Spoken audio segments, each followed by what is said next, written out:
Hello and welcome to the Under Center podcast.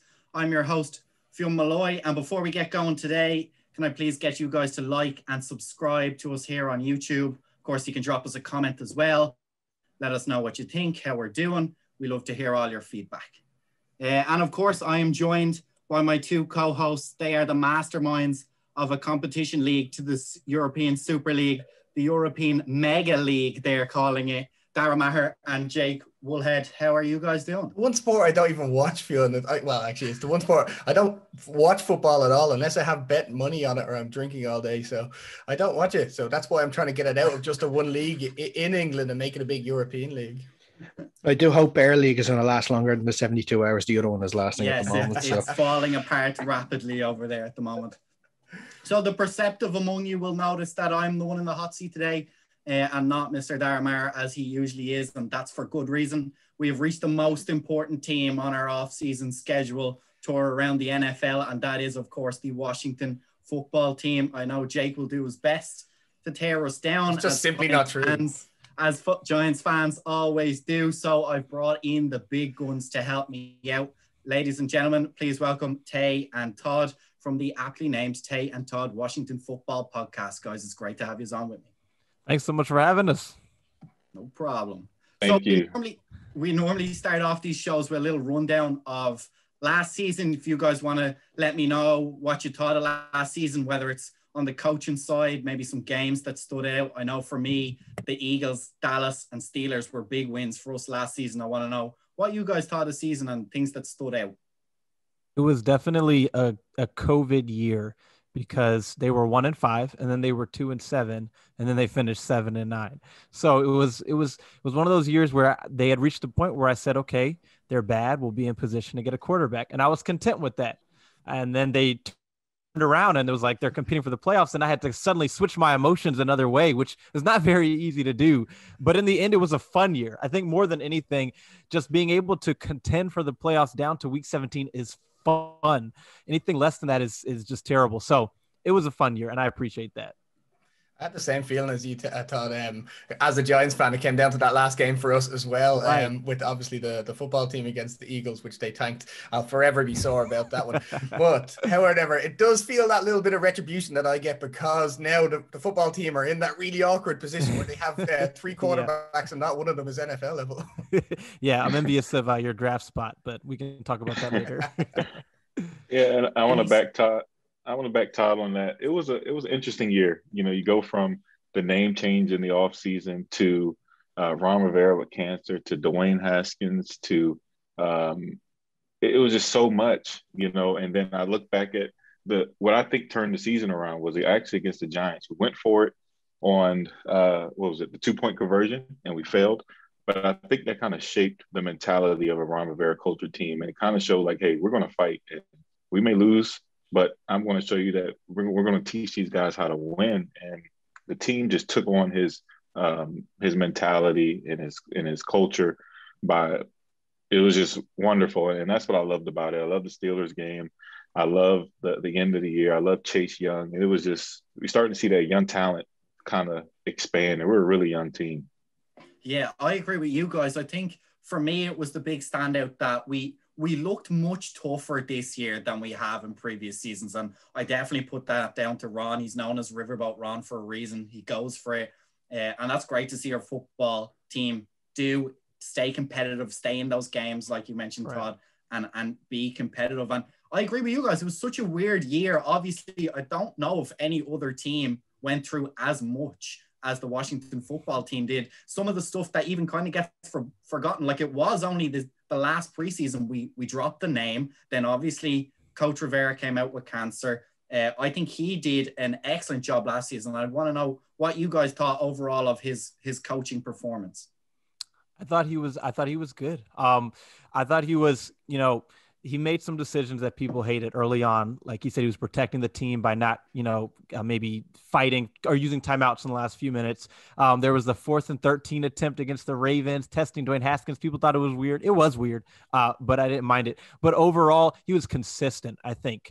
He was aggressive throughout the season, which I loved. He was clearly, any of the decisions he made that people on the outside questioned, he didn't communicate his thoughts or his intentions to us, and he doesn't have to. But the locker room seemed to be very much tuned and aware of his mindset and why he was doing what he was doing, and that's all that matters.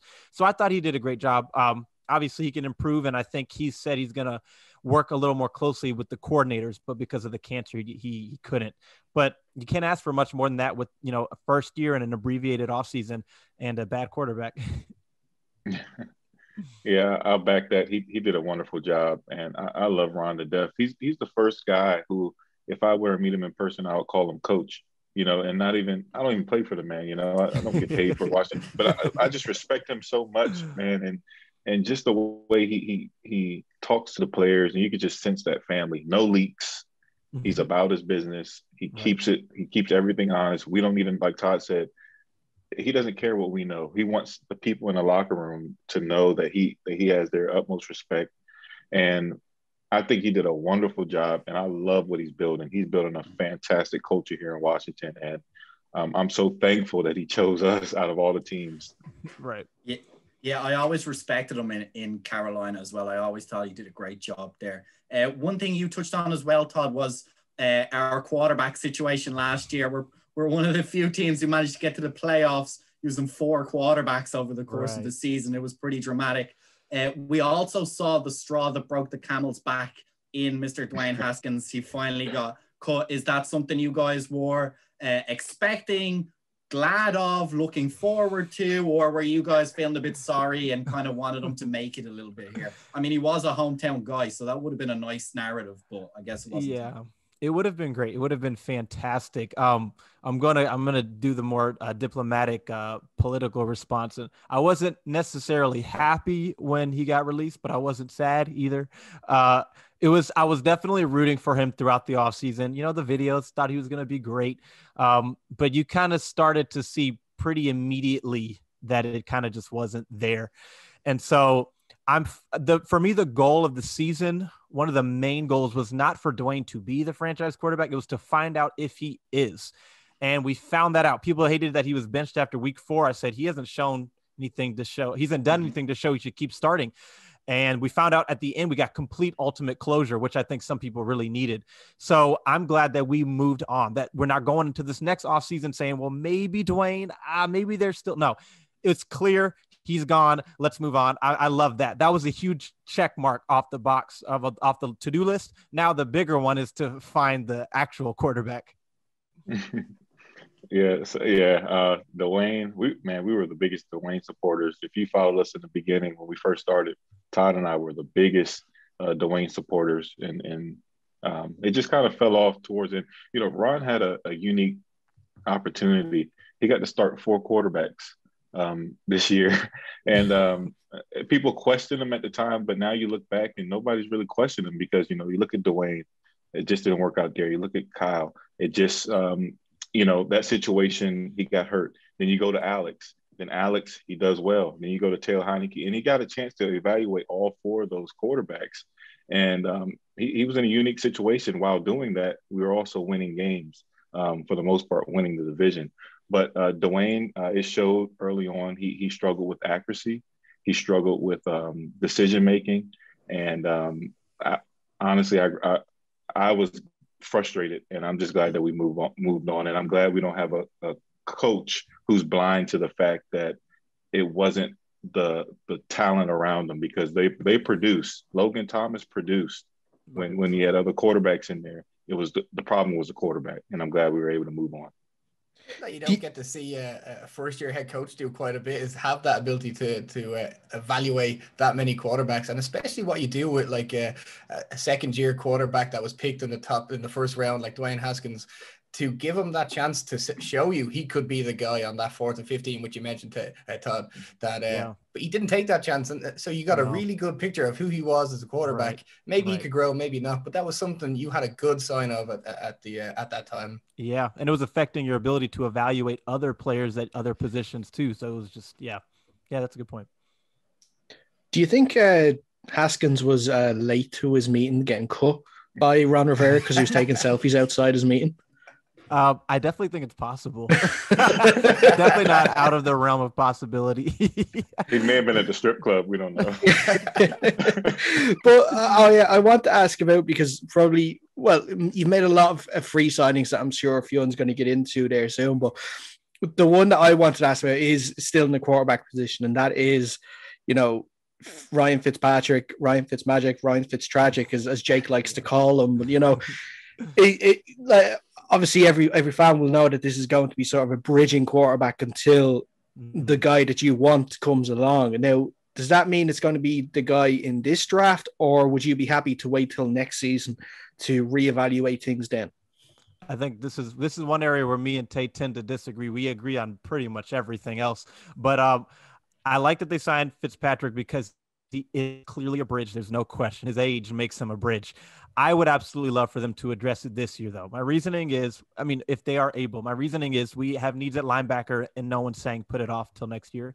We have a need at tight end. No one's saying put it off. We need to strengthen the offensive line. No one is saying put it off. Safety. No one is saying put off any other need till next year, except for the biggest one where they're saying just put it off till next year. And next year is just so unpredictable. There's a number of teams next year that could need a quarterback. You never know. Next year, the Seahawks may trade Russell Wilson and the Giants may move on from Daniel. Like, you never know, what could happen. So it could be just as bad next year, and the team could be in this similar spot where in the middle rounds, they need to trade up. So I can see, if the opportunity doesn't present itself, don't overpay, but I would love for them to do it this year.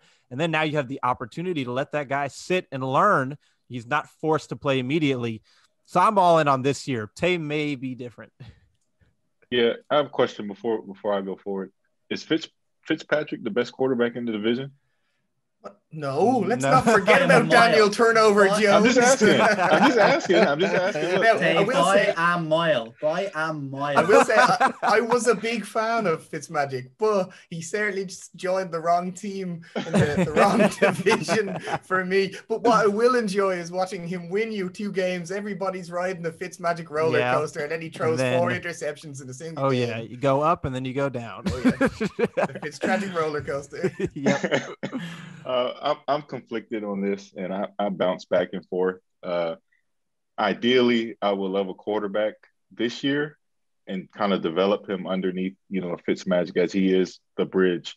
But the price seems like it's so high this year because everybody's in it for a quarterback. So I'm like, well, let's build and then maybe look at a Davis Mills or Kellen Mond, or who I don't like, or Kyle Trask or somebody else in the later rounds, because I think on offense, I think we're pretty much starting to form a nucleus, especially a young guys. And I think if you get a guy behind that can sit behind Fitzmagic for a year, say a Trey Lance, and you go into next year and it's like, okay, he has all these weapons at his disposal.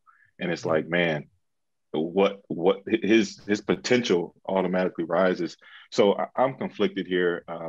I love Trey Lance. I would love for us to get him, but I think the price is too steep, and it's hard. It's hard. Like, we're in a rough spot. I kind of wish we would have lost the division, but at the same token, I'm glad we won it. But it's like, it's tough. It's just the 49ers' fault for just basically destroying the market when it comes to draft choices, just to get Mac Jones. You spend all that draft capital on Deshaun Watson or Mac Jones. Like, it's really that difficult of a decision to make, isn't it? Right. Do you think they're going Mac Jones at 3? I think they are. I think they are the victim of how you guys were for Dwayne Haskins. It was pre-draft hype. I think Mac Jones, nothing was really said much about him during the season. He was like, okay, end of the first round, start of the second round. And then now that the season ended, I don't know where all this hype has come from for Mac Jones, that now he's a top tier quarterback, that he's better than Fields, that he's better than Trey Lance. And then obviously the 49ers are selling their future just to see if he's going to be a hit, where I actually think Fields is probably a better fit for the 49ers with his ability to run as well as throw, where Mac Jones, I think when he senses pressure, he just gets way too nervous. Mm-hmm. Yeah, I can't wait. That's going to be the most exciting part of the draft, is what they do at 30. Yes. Yeah. while we're on the draft, I think it's a very interesting scenario for the Washington football team this season. I was listening to you guys and your breakdown of the different mock drafts, and you were kind of grading the excitement level. And I don't really know of any other team that has so many players mock drafted to us. We're across the board, from offensive tackles you've never heard of to Devontae Smith, who has no chance of landing to us, all the way up to Trey Lance. So where you guys landed in your podcast, obviously, was Trey Lance seemed to be the most exciting guy. Do you think that should be something we can stretch to? I know we've touched on whether we should or we shouldn't go up, but is he the type of talent, let's ask that, if we did go up? Do you expect him to be able to perform at the NFL level, given he played in that kind of slightly lower level of college football? Yeah, I'll start off by saying yes. The reasons being, you have all the physical traits in terms of the arm strength, not just arm strength, but arm talent, accuracy, which I know his accuracy is not as great as some of the other guys, but when I watch him, I don't see concerns about his accuracy, and he's a really good downfield thrower. So in terms of a passer, he has everything you're looking for. His mechanics can be tightened up, but they're not terrible. We've seen much worse. And then you look at what he can do running the ball. So all of that athletically is great, but then you off the field, leadership, maturity, work ethic, that's all there too. And then my question becomes, how many guys have all the physical tools and then have all the mental tools, have all the intangibles and still fail? That's you don't see a lot of that. We talked to his best friend and roommate, and he said he's up at 7 a.m. watching film. He's taken over the meetings. He's leading the meetings. Even now that he's not there anymore, he's texting his friend, making sure he's up when he needs to be. And so that stuff is, that's the stuff Dwayne Haskins was missing, along with some other things. So I watch him and I see what he did. He played at a high level in a good situation, but he still dominated, what else can he do but dominate? And then on top of that, just mobile quarterbacks, running quarterbacks can automatically have more success more immediately because of the dual. Look at RG3 in 2012. We know what happened, but there was some ego concerns. There's some relationship head coach issues there. So if Trey Lance can come in and he can be a dual threat that can make all the throws, and then it makes it so much easier to scheme the throws for him. Absolutely. And I think Scott Turner would just have a blast doing that. So I am all in on Trey Lance, despite the limited experience and the FCS level of play. I really do think he has what it takes to be good if a team uses him properly. Yeah, I second that. I think we're like the perfect situation for him, only because we have that bridge quarterback and we have young weapons, and he's 20 years old, so he can grow with these weapons. And it's like we have a new coaching staff who he can kind of grow with, and it's not like it's being forced on this coaching staff to pick this guy. Right, which is another big thing. Huge thing that Todd always talks about. And I think, honestly, it's the ideal situation for Trey Lance. And if we were to get him, I would be content with letting him sit for the whole year, although I think he would end up taking over because of just the intangibles that Todd talked about, how he's in the office, he's working out how he leads the meetings, and how he just has that work ethic that we have lacked with quarterbacks for the past couple of years, So I think Lance, I would come if we drafted Lance, I think I would be thrilled. I think you start your dynasty with that pick right there, honestly. Okay, so we're going to take a really quick back down to ground level. Let's say we don't trade anywhere. We're picking at 19. Two of the guys I'm most interested in your guys' analysis was the linebacker out of Notre Dame, Jeremiah Owusu-Koramoah, and then or Rashad Bateman. Which would you rather if it came down to it? Who should we pick out of those two guys? Direct comparison. Okay, so I really like Rashad Bateman. The only reason I'm going to say, oh, man, that's tough. Okay, I like Rashad Bateman a lot, but I'm going to say Owusu-Koramoah. If they pick him, they know how to use him. That's what I'm assuming, because you got to know how to use him. But if they pick him, they know how to. And I think that his impact on the defense can be more than Bateman's on the offense, because you signed Curtis Samuel, you have Terry McLaurin, but then also the depth at the wide receiver position in the draft is high. And so I think you can get a player who can help you out at the wide receiver position in the second or third more easily than a linebacker who could help you out like Owusu-Koramoah in the second or third, if that makes sense. But I do love Bateman. He is up there, and someone compared him to Allen Robinson, which I love Allen Robinson. So that's a great comparison. Yeah, I'm going to say I'm hoping Parsons drops there at 19, but I'm really hoping that. But I think you got to go linebacker there. I think you get someone like Bateman. I think he's going to go second round. I think we may have an opportunity to get him in the second round, or someone that's equivalent to that type of talent. I think Owusu. I think he's just. I mean, some people say he's on the same level as Isaiah Simmons, and Simmons went, I think, top 10 last year. So if you can add that piece to your defense, I think that just makes it that much more dynamic. And you see what the linebackers can do. You look at Tampa last year and how their linebackers literally shut down games because of their speed and because of their physicality. So I could see that. I would like Jeremiah Owusu-Koramoah. Yeah. I agree with you guys, mostly because, like you mentioned, Tate, he's probably the best value for money. There's very few other linebackers projected up there in the draft, so I think you get the best value at that position at the time. Yeah. I did mention earlier we've been mock drafted a whole load of players, quite a lot of them on the offensive line. We've had some decent players at the offensive line, not just last year, but in the past. Brandon Sheriff signed his franchise tag, but he didn't sign a contract extension. Does that worry you guys, especially given what happened to Trent Williams? Yeah, it definitely does. I don't think he will resign here. I think that they are going to draft someone in the mid rounds at the interior line position and hope that he can develop, or see maybe what Sadiq Charles can do, how they like Wes Schweitzer. It does concern me that he won't resign, but the one advantage to him not resigning is that you won't be paying an offensive guard $80 million. So, there are some advantages to it. And if this year on the tag, he gets hurt again, then you kind of can see maybe how that was a good decision. But yeah, it does concern me that he won't resign. I don't think he will, because from what I understand, they offered him top guard money and he didn't take it. So, but that's fine. Yeah, I think that situation, you're in a good spot because you get to develop a guy while you have him on contract for a year. So they'll probably draft a guy, I'm assuming, in the mid rounds, let him develop on the Sheriff, and then once he leaves, you also have Keith Ismail too. Oh yeah, I like him a lot. And that's something I think we've addressed a little bit that we've been missing in the past, is some depth on the line a little bit. Right. I think in the past we've had great starting lines, but we really struggled. I can think even 5 years back, just keeping even one consistent line going. And there was real questions over the strength and conditioning. And it's, again, fed into that Trent Williams situation where he wasn't happy with the care he's been given. So I hope you guys agree that probably Ron Rivera and his culture is definitely doing a lot to help that atmosphere inside the camp.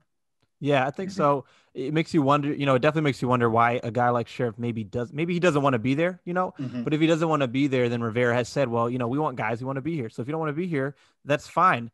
You saw Quinn Dunbar leave. You saw Trent Williams leave. So yeah, I think that it definitely is creating that atmosphere, but since it's only year 2, they're still turning over the roster. You're still finding out who are the guys that are saying, we're in this for the long haul. We want to see this through. And the guys who are saying, I'm ready to go. So, but they're going to get there for sure. And I think by year 3, you're going to see a real core of guys that they brought in, probably 35 guys that weren't on the roster in 2019. Yeah, I agree with that. And you guys have started talking about this core that we're developing in the Washington football team. Of the 2 big free agents that we've signed, excluding Mr. Ryan Fitzmagic, Curtis Samuel and William Jackson, who do you think is going to have a bigger impact on the team this season? Who do you expect? Who are you most excited to see? That's a really good question. I'm going to go with the one whose impact will be easier to quantify. I'm going to steal the easier answer from you, Tay, and go with Curtis Samuel, just because we'll be able to see it more so with our eyes. I just think that having Ryan Fitzpatrick, he's going to sling the ball around. And Scott Turner is going to call out of passing plays. He's going to let them sling the ball around. And so I think we'll see a lot from Curtis Samuel, a lot of movement before plays, a lot of get him the ball, let him go. And with William Jackson, he could have a huge impact, and he could his impact could be that no one throws the ball to his side. And so you say he's not having an impact, but he is having a big impact. No one's throwing the ball at him. So I'm going to say Curtis Samuel, though. I'm going to go William Jackson. And I cannot wait until we play the New York Football Giants and he shuts down Kenny Galladay, who they overpaid. You ain't going to shut down Kenny G. That's okay. Devontae Smith's going to be open. Saquon's going to be open. We're going to be running everywhere. If Saquon's on the field, he'll be open. Yeah. That is a good point. We got that Devontae Booker from the Raiders. Right. I like William Jackson a lot. I have maybe a little bit of a controversial question, given that we're Washington fans and we shouldn't really be talking about downfalls. But do you think is something we really need to fix, or at least it strikes me as a kick returner, a punt returner? The Sims has had a go at it last season. They dropped many footballs, way too many for a professional football player. Is that something we really need to figure out, given that it can get you a lot of yards for free? That's actually a phenomenal question. I think that's the most underrated need on the team. I think that is the most underrated need. I think that and number 2 tight end, but I think that is huge because having a bad punt returner is a problem, can lead to losing games. Having an average one can keep you from losing games, but not help you win. But having a good one can actually help you win games, with field position, with touchdowns. Last one we had was Brian Banks in like 2009. Santana Moss, dabbled in it. Deshaun Jackson didn't really do much for us in that regard positively. It's a huge need. I'm glad you brought it up because they did sign someone. I can't remember his name. They signed someone, but I'm wondering if a wide receiver they look to bring in the middle, if what will separate one guy from another will be his ability to return punts and kicks. A guy like Dwayne Eskridge who can do kick returns over a guy who doesn't do that at all, because it's a huge need.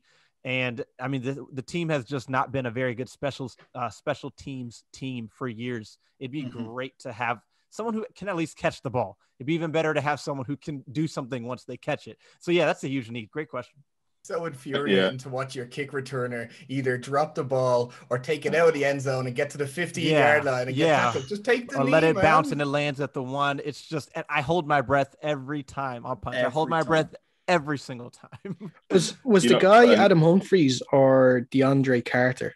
Carter was the one they signed who is a specialist. Yeah. Yep. I don't know anything about it. I don't know if he's good, but it's what he does.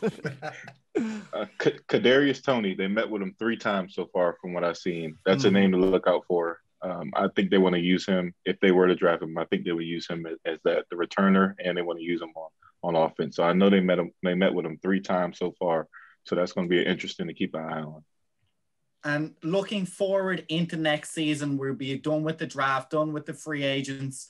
Let's say we add a couple of pieces here and there. What do you guys, let's start with what do you guys expect? For me, it's got to be another division title, given we're playing basically no one next season. The Daniel Jones useless. Dak Prescott is getting overpaid money to do absolutely nothing. And Ezekiel Elliott just runs around in the backfield losing yards. And God knows what's happening up in Philadelphia. So surely, God, we've got to win the division, right?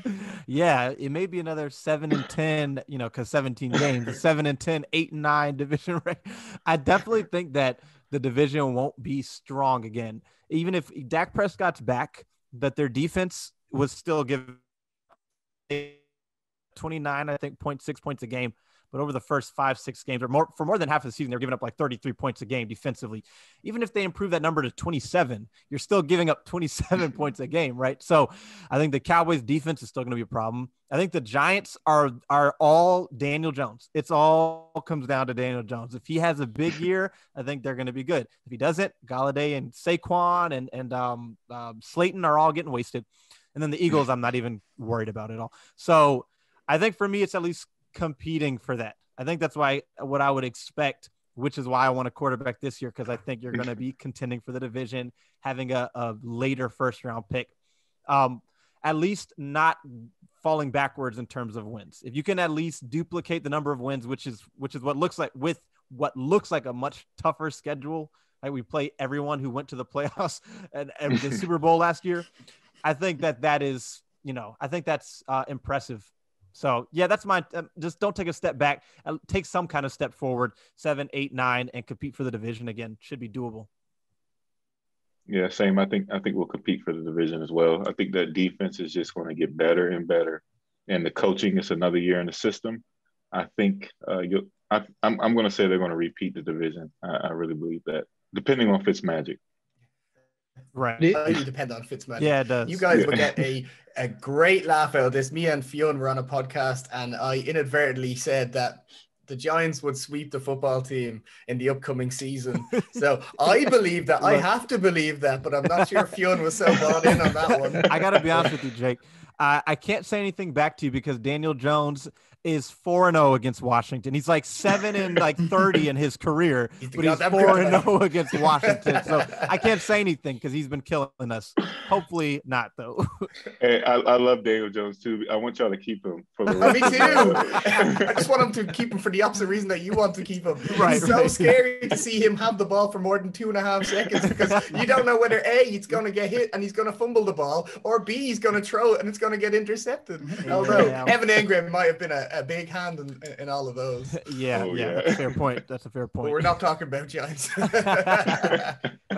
But I wanted to ask, actually, because we're talking about the schedule next year. It is going to be an awful lot tougher for Washington because you do have the AFC West and the NFC South, I believe, next year to face, as well as the division winners. So it's sort of two questions. So is it still, I know you got the 3 teams that you're going to face. They're fine, like you mentioned about them already, and there's no worries about them, especially the Giants, who will probably be a dumpster fire this year. I know you won't even have Russell Wilson next year, so you may walk off this podcast. But it is going to be a lot tougher going up against these sides. And secondly, what you mentioned briefly there about the 17th game. Are you in favor of the 17th regular season game this year?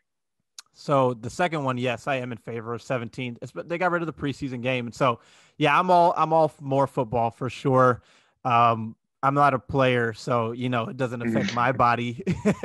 And also, they'll balance it out with the amount. Like maybe if the players played a quarter or 2 quarters in the preseason, you take that. Is it really a full game? Is it really 3 quarters, 2 quarters in the season? The only thing that's weird about it is no more 8-8. That's going to be weird.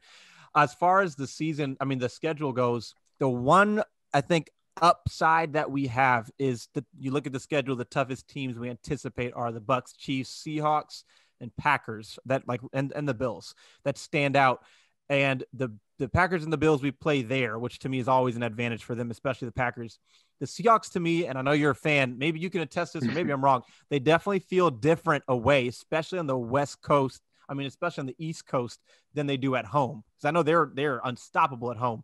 Actually, their record traveling to the East Coast is strangely really good. Gotcha. They travel really well for those early games. Gotcha. I don't know what Pete Carroll does.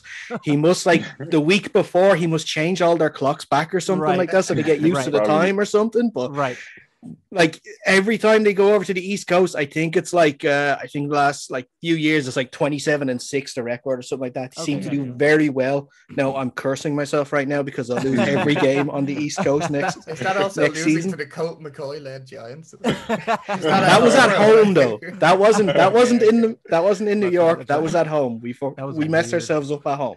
That was weird. But yeah, and the Seahawks are a very good team. It just seems like we always play the Seahawks close and then we lose. But the other thing is just looking at it now, it looks daunting, but hopefully they don't give us, the first 5 weeks, Bills, Packers, Chiefs, Bucs, Seahawks. Cause then, that's probably an 0-5 start. But we saw the teams start to flame out or they start to deal with some injuries and then things start to look a little more level. So it is daunting, but I can see 6 to best case scenario 10 wins. If things go their way, if the ball literally bounces their way in a couple games, but I'm definitely for 17. Yeah, the NFC South I'm not really scared of. You got Drew Brees gone, and right. You got Falcons defense is still is exactly. Carolina is. Who else is in? Whether the Bucs, the Bucs would be the one that you'd be afraid of. But we want them. We want them again. We want them. Yeah, we do want them. Right, we do want them again. So the schedule doesn't really faze me. Obviously you have the Chiefs, AFC West. We play Denver, Denver, yeah. So Chargers, I don't think. Raiders. Yes, those aren't really intimidating. I look at the Seahawks; they're tough, obviously, and a couple of the Bills and the Packers. Those are going to be tough games. But I just think the way that the culture that Ron has put in place, and the fact that they're coming in as the division champs, I think they're going to have that edgy, that swag on them this year coming in. I could see 10 wins, and I love the 17th game. I'm all for more football. Like Todd said, it's just going to be weird saying, "Oh, we're 10-7," or "We're 6-11," or 5-12. That's going to feel so weird.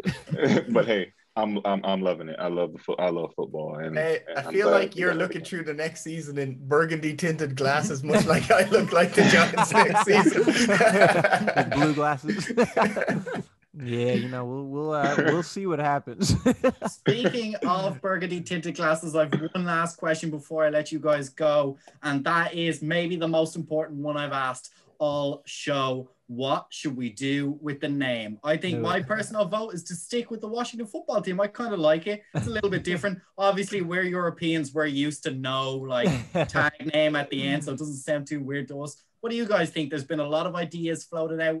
Any ones that stand out for you guys? Yeah, there's definitely some that stand out, positive and negative. Washington football team is in the middle for me. I don't hate it, but I think the reason I don't want it is because I see so many people say we need a name. And so I don't want people to be saying that forever, feeling like we don't have a name. So I'm definitely less passionate about the specific name. Warthogs is probably the one I hate the most. Yeah. Because it's just like, I think, first of all, I hear wart, which is, no, that's negative. That's nasty. Hogs in general are not animals that people like, so then you combine those two, and then it's like, okay, you just combine two kind of not great things to make one ultimate great. And then Sentinels is one that I just really can't get behind. It just makes me think of the Matrix. For me, I think the number one choice for me is it's not Red Wolves, it's Wolves. It's random. I realize that it's random, but I feel like it's cool. And though it has nothing to do with DC, the average fan who's not even a fan of Washington, who just sees it, who hears it, will say, "Oh, that's pretty cool." So that's kind of that's how I look at it. I want it to be received well by mostly everybody, including Washington fans. So yeah, Warthogs is the one that I just really can't stand. But I wouldn't hate Washington football team or club or DCFC. I think the reason why we like Washington football team is because we won with the name. I think if we're like 0-16, they're like, "Oh, let's change the name." For sure. For sure. Definitely. A name that I've been, like, the last couple of days I've been thinking about that I really love a lot, and I heard him use it in the Winter Soldier, DC Marvel, the Red Tails. Really? I just think it's so. It's weird because at first I'm like, no, I hate it. Then I heard him say it in the movie, and then I'm just like, man, the Red Tails, it's not that bad. I mean, Is it an old fighter team that were Native Americans? The Tuskegee Airmen. Yeah. They were black. Yeah. It's pretty cool. Yeah. Yeah. I honestly, what? We got to talk about this time because I'm starting to warm up to it, man. I thought we were on the same page with this, Tay. You're flipping. I like the Wolves. I like the Wolves, but it's either Wolves or Red Tails. It's really close. Or Football Club. Yeah. I saw a report somewhere that said a name that was being considered was the Demon Cats. Is that a thing? The Demon Cats. If not, can we get a petition or not a GoFundMe, but an online petition just to get Washington called the Washington Ron Burgundies? I'm not going to sign that petition. I'll pass it on, though. I'll pass the Washington Anchormen. How about that then? It's going to be so fascinating to see. I have no idea what it'll be. I'm curious to see how they'll announce it, and then just to see everyone erupt either positively or negatively. It's going to be insane. It'll be both, no matter what. Yeah, right. Yeah. It will be both. But I just can't wait. And then if it's something that nobody expected, then, so it's probably, it was my wedding day that I anticipated. And then now seeing what the name is probably the second most impactful thing in my life in the last few years. I cannot wait to see what it is, but I'll be a fan no matter what. I think that's a great place to wrap it up, guys. Thank you very much for your time. It was my first time co-hosting. It's been a pleasure. You guys made it extra fun and extra easy. Before we leave it off, where can our listeners find you guys? socials, podcasts, all that kind of thing. Let them know where they can find you. You can follow us on Twitter at the letter N, Todd Podcast. You can find our podcast on Apple, Google, Spotify. Everyone just Tay and Todd Podcast. And then also on YouTube, we do film breakdowns and other videos. So that's Tay and Todd Podcast. So if you just type in Tay and Todd anywhere, I think we are the only ones. So that's one thing about having that name. So Tay and Todd. Yep. And thanks so much for having us, guys. It was a blast. Thanks for reaching out. Yes. Hopefully we can get you back on again. For Absolutely. sure. We'd love to have you on maybe before the end of the season or during the season. We definitely talk. For sure. Washington, whatever we're called at that Right. When they're called the Washington Anchormen, 60% of the time we win all the time. Washington human beings. Oh, that's funny. Guys, thank you very much, everybody, for watching. Again, like we said at the top, like and subscribe to us here at the Dynamo Podcast Network. You'll find the Under Center podcast. If you prefer your podcasts in purely audio format, we are on Spotify, Apple, all those other good podcast networks, and you can find us under the Dynamo Podcast Network flagship there. All our podcasts will be there. If you want to follow us on socials, we're on Facebook under Center Podcast, and of course we're on Twitter, Instagram, and TikTok at Under Center Pod as well. Guys, Dara, Jake, thank you very much for joining us. Tay, Todd, it's been a pleasure. Thank you very much. I'm just realizing now I'm wearing the wrong color t-shirt for this type of show. We'll call it there. Goodbye. It's the right one. On front of the undercover fans. Undercover fans. All right, guys. Literally.